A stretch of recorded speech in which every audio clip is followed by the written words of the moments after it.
His Excellency Mr. Sekwanameti, distinguished panelists, ladies and gentlemen, it is my great pleasure to share with you progress and views regarding human rights issue and implementation of the Mandela Rules and Bangkok Rules in Thailand. I wish to begin my statement with Thailand's significant efforts in promoting and protecting of human rights, starting with the latest progress on the 30th of June 2020. The Cabinet endorsed the 4th National Human Rights Plan for the year 2019 to 2022.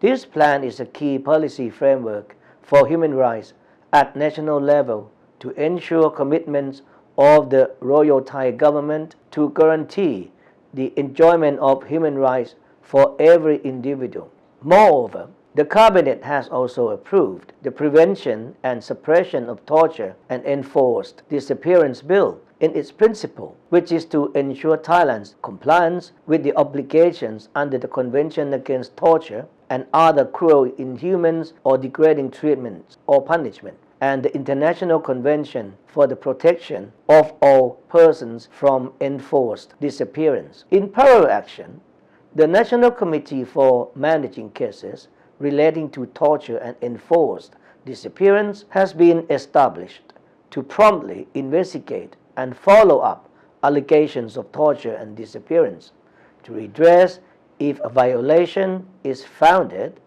and to promote measures as well as mechanisms to prevent future occurrences of such cases. Now, let's turn to the human rights of prisoners, which Thailand is proud to present its development. To begin with, the health issues of prisoners. I would like to affirm that the standard of health care service in Thailand is now equivalent to the services available outside prisons. In addition, the Royal Good Health Good Heart project, which was initiated under the royal patronage of His Majesty the King, has enhanced the quality of health care inside prisons. The provisions of medical equipment and supply, together with synergies of public and private sectors, are the key features of the project. This project also introduced the prison health volunteers, comprising of private sectors and prisoners themselves, who want to better respond to their fellow and their own needs. Fortunately, all these efforts come in a proper time as we are confronting the COVID-19 pandemic. This results in the fact that only 2 prisoners out of 380,000 infected with COVID-19. Now, I would like to move from health issue to prisons infrastructure. We are working on expanding prison space. There will be more than 60,000 square meters added for dormitory units. This will accommodate social distancing when in time of pandemic, and to better the ventilation and sleeping accommodation in order to be in line with the provision provided in the Mandela Rules. In terms of rehabilitation, we strive for meaningful rehabilitation, which helps prisoners to reintegrate to society through voluntary work and vocational training. We amended the regulations to allow prisoners to attend works and receive fair and more gratuity payments. Currently, average income of a prisoner is now up to 141.6% from last year.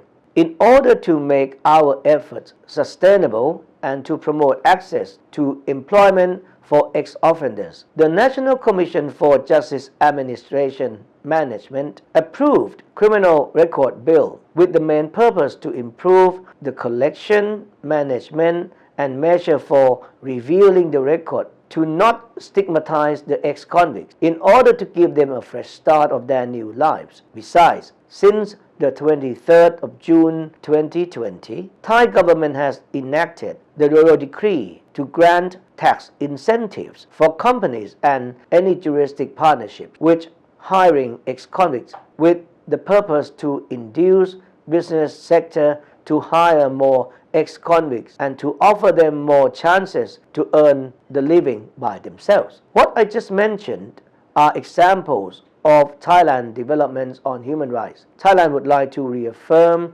its commitment to promote and protect human rights and dignity of all, including persons behind bars.